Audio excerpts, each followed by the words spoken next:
Yeah, I've been checking out this interview here on democracy. So we're gonna go in, and as we do, funnel everything through the scriptures. So before we go in, we're gonna give praises to Yahweh Bahashem, Yahweh Shai Bahashem, Harakah Kodash, double honors to our elders and our apostles of Great Millstone, and salutes to all the sincere out there. Keep fighting. So officially in the Jacob's Trouble, apostates, sellouts, and agents. And interesting to hear what a former army intelligence analyst has to say about all the things that Trump have been doing lately. So let's check out this interview without further ado. And as we do, we funnel everything through the scriptures. Thank you. So for context here, I think really from day two of this war, the Trump administration has not known what to do and how to get out of this. So there's really little left to try other than a ground invasion. The other context I want to add is that from the Israeli side, as your last guest, Trita, mentioned, a long war that aims to collapse the Iranian state is good for them. So with that in mind, there's a couple options that Trump administration officials themselves have floated in the press. One is doing a landing on something called Kharg Island, which handles 90% of Iran's oil exports and is located deep in the Persian Gulf past the Strait of Hormuz. Another option also floated by Trump officials themselves is some kind of raid on Iranian nuclear sites to try and secure or sabotage Iran's highly enriched uranium. To talk about the Marines you mentioned, I think it's really important to note, we've seen this Marine Expeditionary Unit described as 5,000 troops, or you said 2,500 Marines. There's 5,000 sailors and Marines aboard these ships altogether. There's only about 1,200 actual ground troops, which is a relatively small number if you're talking about invading a country. Yeah, that's interesting. 1,200 ground troops, and Trump's talking about Trump weighs sending 10,000 more U.S. troops to the Middle East. All right, so it's near the Persian Gulf. He's going to send. That's the debate at the moment. That's what he's weighing in on. The former member of the Army Intelligence, and I've done some fact checking on him. As we do, we're gonna funnel everything through the scriptures. So Harrison Maine served 13 years as a U.S. Army intelligence officer. Right, just a brief little summary here, or deep dive as far as getting see, because there's a whole heap of what you might call defectors. Right, that's what they call them in the army. They call them defectors. And what did they used to do to so-called defectors? They used to pull them out, either burn them or a public execution by shoot them, fill them with lead via public execution. That's how it used to be done. That's how it used to go down. So including a top role, intelligence officer, including a top role at the Defense Intelligence Agency, focused on the Middle East, Africa after the October 2023 Israel-Hamas conflict. He resigned in November, and he doesn't like the idea of what's happening over there in the so-called pink, where they do all the pink celebrations, the so-called Middle East, big hat people, them with the smile noses. He's against that, all right? Since November 2023, citing guilt over his role in U.S. intelligence support for Israel's operations. Since then, Mann joined Dawn Democracy for Arab, Dawn Democracy for the Arab world now, as a senior fellow, where he continues to shape discussions on U.S.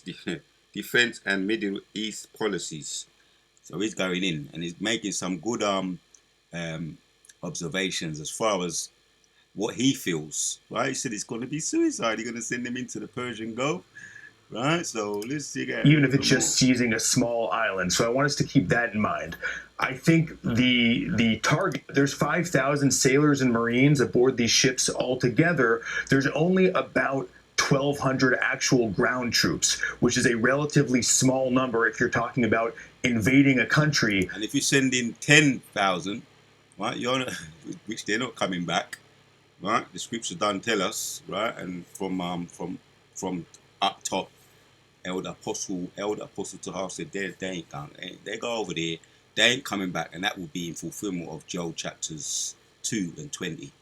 Also, Second Ezra's 16 and 30, around 33. We're gonna hit them precepts, but they ain't gonna see them again. They, the virgins and the wives, the husbands, they're gonna be separated, and they ain't gonna see each other again. Right? It's some more. Even if it's just seizing a small island. So I want us to keep that in mind. I think the target that seems to have risen to the top of Trump's list, we saw him and Lindsey Graham tweeting about it over the weekend, is Chorg Island. Again, it's a piece of critical oil infrastructure. The idea is that if you can capture it, you will basically get to hold 90% of Iran's oil exports hostage. The issue with this is that you have to sail. If you're going by ship, you have to make it through the Strait of Hormuz, which the U.S. Navy currently determines is too dangerous for it to go through.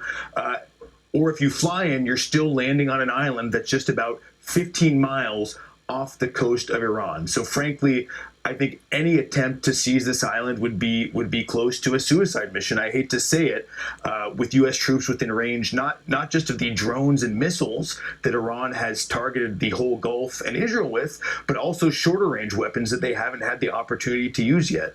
Artillery, rockets, short range drones. And it's really easy to imagine how if you drop troops on that island, they could really end up being trapped there.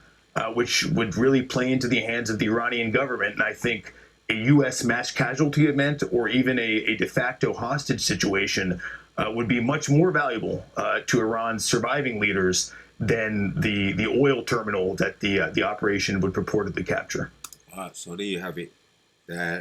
He made mention of that island. Where's the island? As far as that is. Is very critical. It says the Army Intelligence Officer Harrison Main has been strongly critical, and I just tapped in what Chat GPT had to say. All right, so I'm getting it from Chat GPT. Right, of sending US. He says he's been strongly critical of the idea of sending US troops onto Iran, especially warned that the ground assault on Khan Island would be like a suicide mission. Man, you got movies called Suicide Mission. So he's saying they ain't gonna come back. Joel chapters 2 and 20. As the island is just 15 miles off Iran's coast and could easily trap US forces, he also argued that the US lacked a clear plan or exit strategy, making the operations extremely risky. As we went in yesterday, me and Captain, he's just being hard-headed and hard-hearted, which that's all the spirit, that's all prophecy. Nero 47 is just being hard-headed and hard-hearted because the Most High hardened his heart.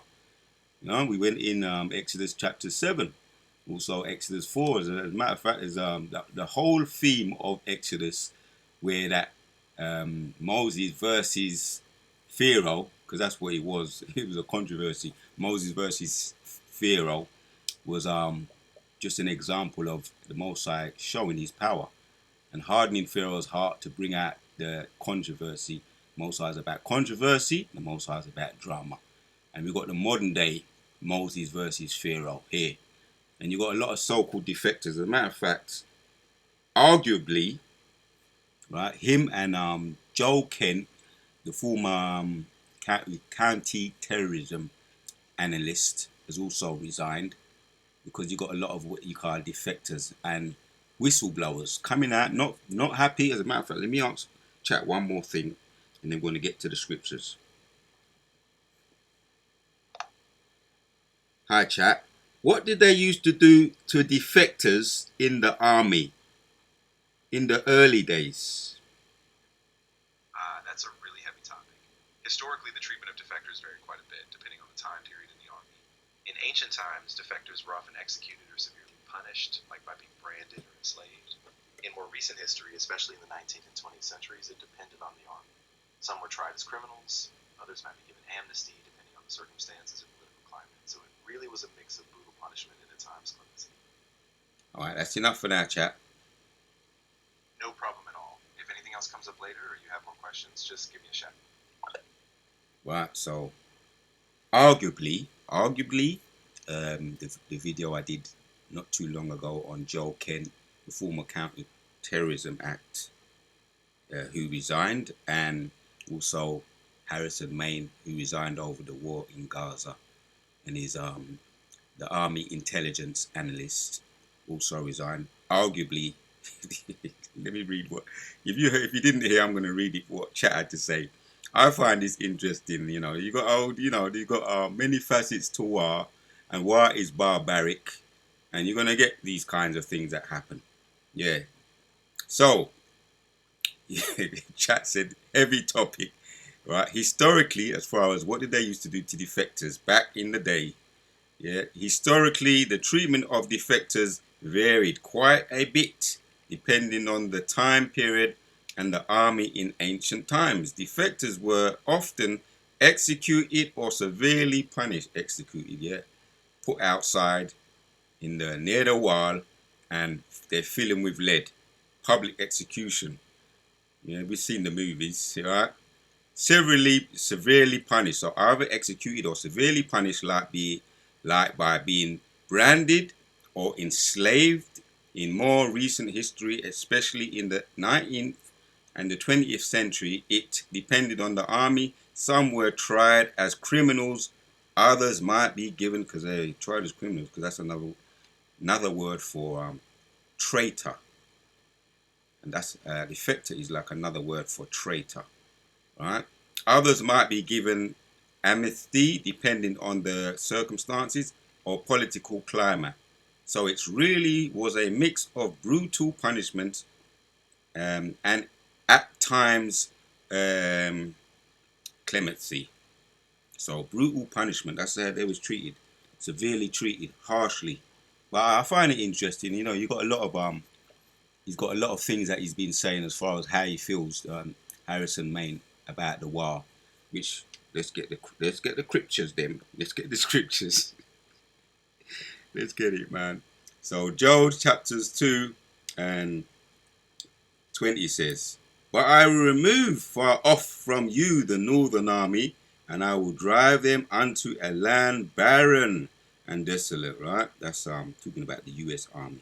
Saying go and put them in a place barren and desolate. Right? That's what they're talking about. The place is where the landmass would have been Khan Island, which is near the Persian Gulf. Bordered near Iran, bordered near Kuwait, and bordered near Saudi Arabia. Which what he's saying here, they're putting themselves in a death trap. Which how he describes it, he says that would be a suicide move, a suicide mission.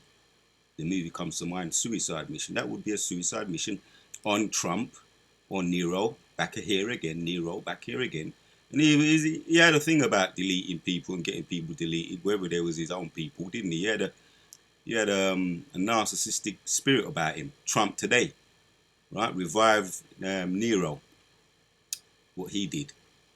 So he's on a suicide. That's a better way to describe him. That's what I'm going to title this video. Prophecy, suicide missions. Trump is on a suicide mission, yeah? So drive him unto the land barren and desolate, where his face toward the east sea, and is hindered part toward the utmost sea, part toward the utmost sea, and its stinks shall come up, and his ill savior shall come, and his ill savor shall come up, because he hath done great things, right? So the part where we discussed it here, let's get back to chat. Saying where he's going. He's sending his people there. Here, the officer has been strongly critical, Harrison Main, of the idea of sending U.S. troops unto Iran, especially warned that a ground assault on Khan Island would be like a suicide mission, right? As an island is just 15 miles of Iran's coast, yep, and could easily trap US forces, right? And he's also saying we've only got 12,000 troops, right? He's only got 12,000 ground troops, and Trump wants to send more or less all of them. So if they don't come back, right, the 10,000 don't come back, what are you going to have left? Most of the army gone, right? And let me get the other precept to back that up. Most of the army, well, the ground troops that is, most of them gone, never to be seen again. So he's backing up his point very strongly. He has a strong point there. Harrison Maine has a strong point there. So the other precept to get with that, you only need 2 precepts just to make the point. 2nd Ezra 16, and let's hit 33. And the virgin shall mourn having no bridegroom, and the woman shall mourn having no husbands. Their daughters shall mourn having no helpers. That's the ground troops them. And what Elder Apostle Tahar did say, they're probably going to have to be, they're going to stay there until the return of Yahushua, because they ain't coming back. They're going to get the MOTB there, right? And they're going to be trapped. And they're going to be, what you call them, hostages, right? The remaining survivors, the ones that haven't been deleted, the Iran leaders are going to have a bargaining chip to bargain with those hostages. They're going to use them as his bargaining chip, because they're going to be trapped there, and they're going to be bargaining chips, and they're going to get chipped, right? The MOTB. That's Revelations. That's Revelations chapters 13 and 16. So we never to see them again. And on top of that, as our elder be keep on telling us, our elder puts it to her, the virgin shall mourn having no bridegroom, and the woman shall mourn having no husband. Their daughters shall mourn having no helpers. Yep. We're going to be cleaning everything up, right? Don't worry. Don't worry. We're going to clean, right? The men of the Lord, that is, right? We're going to go and we're going to clean everything up, right? We're going to get them virgins. We're going to get all of them, right? In the war shall their bridegrooms be destroyed. That's why we're going to get them. Their bridegrooms ain't going to come back, right? Their husbands be destroyed, and their husbands shall perish of famine. And the old bridegrooms who nobody don't want, the ugly, they're going to die off, the ugly one. We're gonna have the pick of the litter. So the ones that going to die off, will not get chosen, going to be spoils of war. But we're going to have the spoils of war, we're going to keep the ones that are the virgins. Spoils of war, because the husbands ain't coming back to claim them. And we're going to go through the law. We're going to deal with it lawfully in righteousness. And this is all prophecy. Kala Yahweh, Ba'ashem Yahushua. We're finding that more as time goes on. More unsatisfied customers. Egypt is coming against their own people. Egypt is rising up against Egypt. Most High put a perverse spirit in Egypt. So you're getting more whistleblowers, defectors, unhappy customers from Egypt defecting. The Wadi Ba'ashem Yahushua, Kala Ba'ashem Yahushua. Once again, more prophecy. Until the next one, we out.